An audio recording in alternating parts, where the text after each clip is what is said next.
எல்லோருக்கும் வணக்கம். இன்னைக்கு ராஜயோக கேள்வி பதில்கள் செஷனில் நம்ம பார்க்கக்கூடிய subject how to practise soul conscious stage. ஆத்ம அபிமானி நிலையில் இருப்பதற்கான பயிற்சி என்ன? ஒரு பிரதர் யூகேலேருந்து கால் பண்ணிட்டு இருந்தார். அவருக்கு 25 வயசுலேருந்து 30 வயசுக்குள்ளே இருக்கும், ஒரு இளைஞர். அவருடைய ப்ராப்ளம் என்னென்னா, அவர் ரோட்டில் நடந்து போகும்போது பெண்கள் வயசு வித்தியாசம் இல்லாமல் வந்து அவரோட கண்ணத்தெல்லாம் கிள்ளுவாங்க. ஒவ்வொரு வயசானவங்களாக இருந்தால் கூட அவரை முறைச்சி பார்ப்பாங்க அவனை. இவர் ராஜயோகம் ப்ராக்டிஸ் பண்ணுறவர் தான், யோகா பண்ணுறவர் தான். எனக்கு ஏன் இப்படி நடக்குது? இதுதான் அவர் கேட்ட கேள்வி. நான் இந்த 9 வருஷத்தில் இந்த மாதிரி ஒரு கேள்வியை நான் நேரிடவே இல்லை. ஏன்னா நம்ம இந்தியாவில் இருக்கோம். இந்தியாவில் இந்த மாதிரி நடக்கிறதுக்கான வாய்ப்புகள் மிக மிக கம்மி. இங்கிலாண்டில் நடக்கலாமா இருக்கலாம். அப்போ நான் சில சீனியர் பிரதர்ஸ்கிட்ட கேட்டேன்.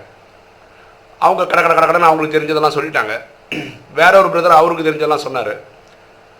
இந்த தம்பி ஒரு டெய்லி கூப்பிடுவார், சொல்யூஷன் கொடுங்க, சொல்யூஷன் கொடுங்க, சொல்யூஷன் கொடுங்க. நான் சொன்னேன், இன்றைக்கி போடுறேன், நாளைக்கு போடுறேன், இன்றைக்கி போடுறேன். ஏன்னா ஃபர்ஸ்ட் ஆஃப் ஆல் நம்ம கன்வின்சிங் ஆகணும் இல்லையா, இதுக்கு சொல்யூஷன் இதுதான் அப்படின்னு சொல்கிறதுக்கு.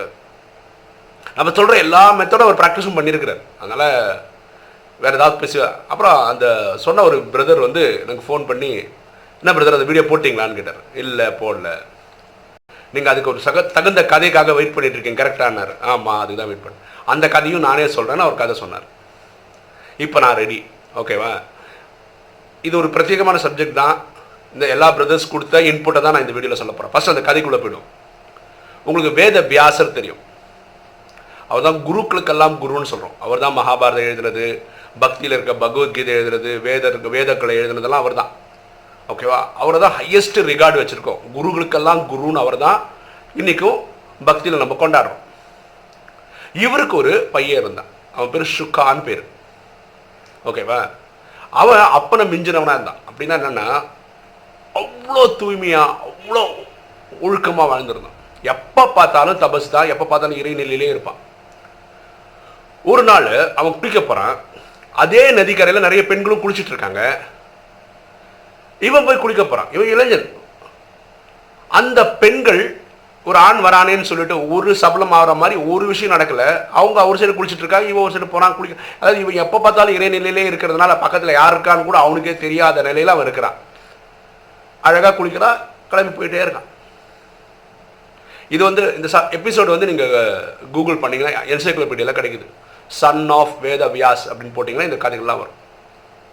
வேத வியாசர் அவர் குளிக்க போகிறாரு. அதே நதிக்கரை பெண்கள் குளிச்சுட்டு இருக்காங்க. வேத வியாசர் வயசில் பெரியவர், குருக்களுக்கெல்லாம் குரு. அவர் குளிக்க போகும்போது அந்த பெண்கள் அவங்க துணியெல்லாம் எடுத்து ஓடுறாங்க. இங்கே என்ன சொல்ல வரோன்னா, வேத வியாசர் குருக்களுக்கெல்லாம் குரு, எந்த சந்தேகமும் கிடையாது. அவருக்கு ஒரு அபிமானம் இருக்கு. என்னன்னா, இப்படிப்பட்ட ஒரு பையனை நான் பெற்றிருக்கிறேன். தபஸ்ல இதுல ஒரு அபிமானம், தேக அபிமானத்துல கொஞ்சம் பெர்சன்டேஜ் இருந்தா அதுவும் விகாரம் தான். புரியுங்களா? ஆர்எஸ்எஸ் அமைப்பு தன்னோட இயக்கத்துக்கு குருவா யார் வைக்கணும்னு யோசிச்சாங்க. அப்போ முடிவு பண்ணதுன்னா, பகவத்கீதை மகாபாரதம் எழுதின வேத வியாச தான் குருக்களுக்கெல்லாம் குரு, அவரை வைக்கலாம் அப்படின்னு முடிவு பண்ணாங்க. ஆனால் இதோடைய ஃபவுண்டர் டாக்டர் கேஷவ் பலிராம் ஹெட்கேவர் அவர் என்ன முடிவு பண்ணார்னா, மனிதனை குருவா வச்சு அவன் மேலே ஏதாவது ஒரு சின்ன அயாட் ஆஃப் டவுட் இருக்கும், ஒரு சின்ன கெட்ட பழக்கம் இருக்கும், அதனால் அப்படி வைக்கக்கூடாதுன்னு சொல்லிட்டு பகவத் துவஜம் காவி கொடியை குருவா ஏற்றுக்கிட்டார். ஏன்னா காவி கொடி எதை ரிசம்பிள் பண்ணுதுன்னா தீ என்ன பண்ணும், தனக்குள்ளே போடுற எந்த இதையும் எரிச்சிடும். அது எப்போவுமே அப்பழுக்கற்றதா இருக்கும். அதனால பகவத் காவி கொடியை வச்சார். ஓகே, இப்போ நம்ம சப்ஜெக்ட் வரும்.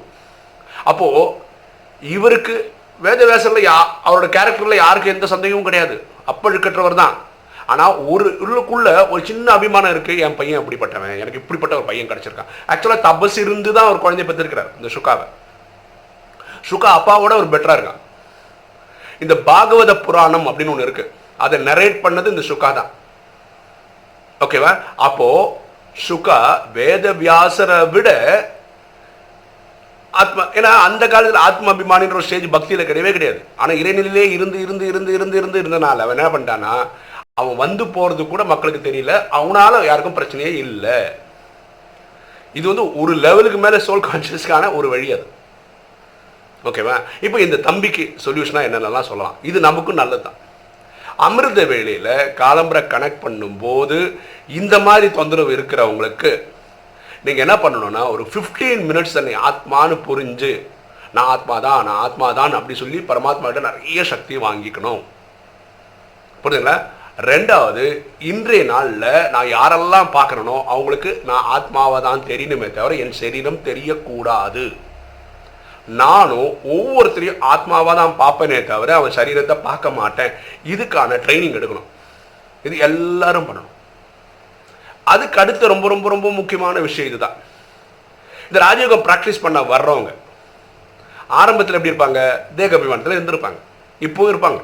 சில பேர் காமம், கோபம், அகங்காரம், பற்று, பேராசை இதில் ஈடுபட்டு இருந்திருப்பாங்க. இதில் பியூட்டி என்னன்னா, இங்கே ராஜயோகத்தில் வரும்போது காமம் தேவையில்லைன்னு சொல்கிறோம். ஆனால் இவங்க கூட காமம் இருக்கு. அப்போ இவங்க என்ன பண்ணுறாங்க, காமத்தை ஜெயிக்கிறதுக்கு பதிலாக கண்ட்ரோல் பண்ணிட்டு ராஜயோகத்தில் அப்படி சொல்லியிருக்காங்க அதனால நான் ஈடுபட மாட்டேன் அப்படின்னு இருக்காங்க.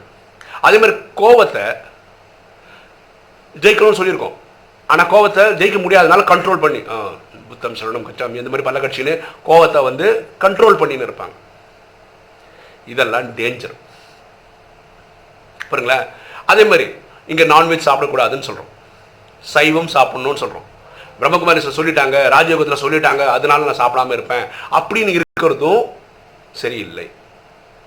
இங்கே திரும்ப திரும்ப நம்ம வீடியோவில் சொல்கிறது தான், ஆத்மாவின் தந்தை பரமாத்மா, நான் பக்தியில் கும்பிட்ட சிவன் இவர் தான், உலகமே கொண்டாடுற அல்லாஹ் இவர் தான், உலகமே கொண்டாடுற ஜெகோவா இவர் தான், உலகமே கொண்டாடக்கூடிய காட் இவர் தான் புரிஞ்சு அந்த அன்பை அனுபவிக்க கற்றுக்கணும். காமத்தை இயற்கையை ஜெயிக்கணுமே தவிர கட்டுப்படுத்தி ஜெயிக்கிறது கிடையாது. கோவத்தை வந்து இயற்கையை ஜெயிக்க ட்ரை பண்ணுமே தவிர கட்டுப்படுத்துறது சொல்யூஷன் கிடையாது. இப்போ கோவன்றது என்ன? நம்ம விஷத்தை சாப்பிட்டு அடுத்தவன் சாகணும்னு எதிர்பார்க்கறது தான் கோவம். கரெக்டாக? நம்ம கோவப்படும் அப்படி தான் நினைக்கிறோம், அவங்க எரிஞ்சு போய்டும். ஆக்சுவலாக எரிஞ்சு போகிறது நம்ம. ஓகேவா? ஸோ இதுக்குள்ள தனக்குள்ளே ஒரு விகாரங்களை ஒழிச்சு வச்சு மறைச்சி வச்சு கண்ட்ரோலில் வச்சுக்கிட்டு நான் அது பண்ண மாட்டேன் அது பண்ண மாட்டேன்னு இருக்கும்போது நம்ம தான் அப்படி நினைக்கிறோம், வெளியில் அது தானாகவே வெளியே வந்துடுது, டிரான்ஸ்லேட் ஆகிடுது. இது பார்த்துக்கிட்டா நல்லது. ஸோ நம்மக்குள்ளே இருக்கிற தேக அபிமானம் தானாக வெளிப்பட்டுடுது, அதனால இந்த மாதிரி சம்பவங்கள் நடக்குது. ஸோ இந்த அக்கறை காமிக்கணும். ஓகேவா? அப்புறம் வேற ஒரு விஷயம், இந்த இது ப்ராக்டிஸ் பண்ணுறதுக்கு என்னென்னா, நம்ம ஏற்கனவே ஒரு வீடியோ போட்டோம், கடவுளுடைய குணங்கள் அப்படின்னு சொல்லிட்டு ஒன்று போட்டிருந்தோம். KP² low high blood pressure அப்படின்னு ஒரு ஈக்குவேஷன் சொல்லி கொடுத்தோம், ஞாபகம் வச்சுக்கிறதுக்கு. நிறைய பேருக்கு ஞாபகம் இருக்கும்னு நினைக்கிறேன்.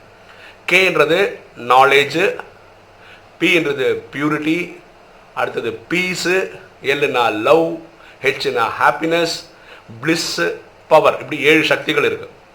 நம்ம தினசரி ஒரு நாளில் இந்த சக்தியை ப்ராக்டிஸ் பண்ணுறது நல்லது. அதாவது நான் நாலேஜ்ஃபுல் சோல், இதான் சோமான். இதுதான் ஆத்மாவோட ஒரிஜினல் குவாலிட்டிஸ். ஏன்னா பரமாத்மா இதுல எல்லாம் கடலாக இருக்காரு, நம்ம அட்லீஸ்ட் மாஸ்டர் ஞான கடலாக இருக்கணும், மாஸ்டர் கடலாக இருக்கணும் இந்த குணங்களில். ஸோ இதை ஞாபகப்படுத்திக்கிட்டே இருக்கணும். இது என்ன பிரச்சனைனா, சத்தியுகத்திலேருந்து திரேதாயுகத்தில் 2500 வருஷம் இந்த குணங்களோட தான் இருந்தோம். துவாபர கலியுகத்தில் தான் தேவையில்லாத இந்த மாயையோட விகாரங்கள் வந்துச்சு, காமம், கோபம், அகங்காரம், பற்று, பேராசைன்னு. ஸோ இந்த கடைசி 63 ஜென்மங்களாக இருக்கிற கேரக்டர் நமக்குள்ள வந்து போகுதே தவிர அதுக்கு முன்னாடி இந்த தெய்வீக குணங்கள் வர்றதில்லை. ஸோ அதை நம்ம கொண்டு வர்றதுக்கு தான் அந்த சோமான் இருக்க சொல்கிறோம். நான் வந்து நாலேஜ்ஃபுல் சோலு அப்படின்னு இருக்கணும், நான் ஒரு பியூர் சோல், நான் அமைதியில் இருக்க பீஸில் இருக்கவன், அன்பானவன், ஹாப்பினஸ் சந்தோஷமானவன், பிளிஸ்ஃபுல் ஸ்டேஜில் இருக்கிறேன், நான் வந்து அப்புறம் பவர்ஃபுல் சோல் இப்படின்ற இதை ஒரு நாள் ஃபுல்லாக சோமானில் கொண்டு வந்துகிட்டே இருக்கணும். ரெண்டாவது, இந்த பிரதருக்கு அவர் பார்க்கக்கூடிய ஆத்மாக்கள் இருக்காங்களே அவங்க மேலே வெறுப்பு வரக்கூடாது. ஏன்னா ஃபஸ்ட்டு புரிஞ்சுக்கணும், 800 கோடி பேர் என்னோட சகோதர சகோதரர்கள் தான், ஆத்மாபடி சரீரப்படி தான் சகோதர சகோதரி.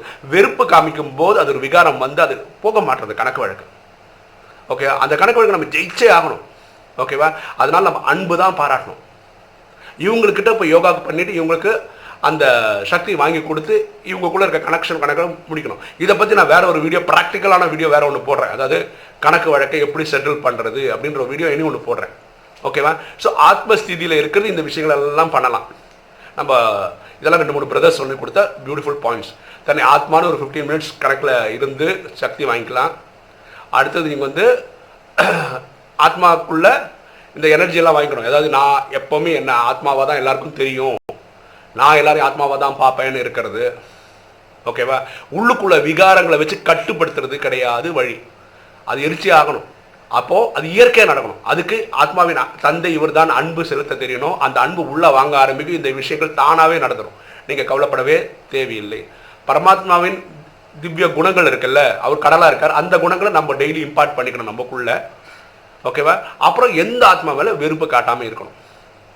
இதை தவிர சில பாயிண்ட்ஸ் உங்களுக்கும் தெரியும். அது நீங்கள் யூடியூப் கமெண்ட்ஸில் போடுங்களா. வேறு யாராவது விஷயங்கள் தேடும்போது அந்த கமெண்ட்ஸை படித்து அந்தந்த பாயிண்ட்ஸையும் ட்ரெயின் பண்ணுவாங்க. இந்த விஷயங்கள் இந்த சகோதரர் பண்ணார்னா இன்னைக்கு இல்லை நாளைக்கு இந்த விஷயங்களை அவர் ஜெயிக்க முடியும். இந்த யூடியூப் வந்ததுக்கப்புறம் ஒரு அனுபவம் என்னென்னா, புது புது புது சேலஞ்சஸ் வருது. அதாவது நமக்கு அதுக்கு சொல்யூஷனே நம்ம கேள்விப்பட்டதே கிடையாது. அந்த மாதிரிலாம் சேலஞ்சஸ் வருது. நல்ல வேலை நம்ம சுற்றி நிறைய சகோதரர்கள் இருக்காங்க, ரொம்ப சீனியர் சகோதரர்கள் இருக்காங்க. ஸோ நாலேஜை பொறுத்த வரைக்கும் அவங்க கொடுக்குற இன்புட்ஸு, அப்போ நம்ம தேடி வச்சுருக்க இன்புட்ஸு, சிஸ்டர் சிவானி இது இப்படி நிறைய பேரோட வீடியோஸ் இருக்கிறதுனால நமக்கு வந்து இது கிடைக்க வாய்ப்பு இருக்குது, சொல்யூஷன் கிடைக்குது. ஓகே, இன்னைக்கு வீடியோ உங்களுக்கு பிடிச்சிருக்குன்னு நினைக்கிறேன். பிடிச்சிருக்க லைக் பண்ணுங்கள், சப்ஸ்கிரைப் பண்ணுங்கள், ஃப்ரெண்ட்ஸ்க்கு சொல்லுங்கள், ஷேர் பண்ணுங்கள், கமெண்ட்ஸ் போடுங்க. தேங்க்யூ.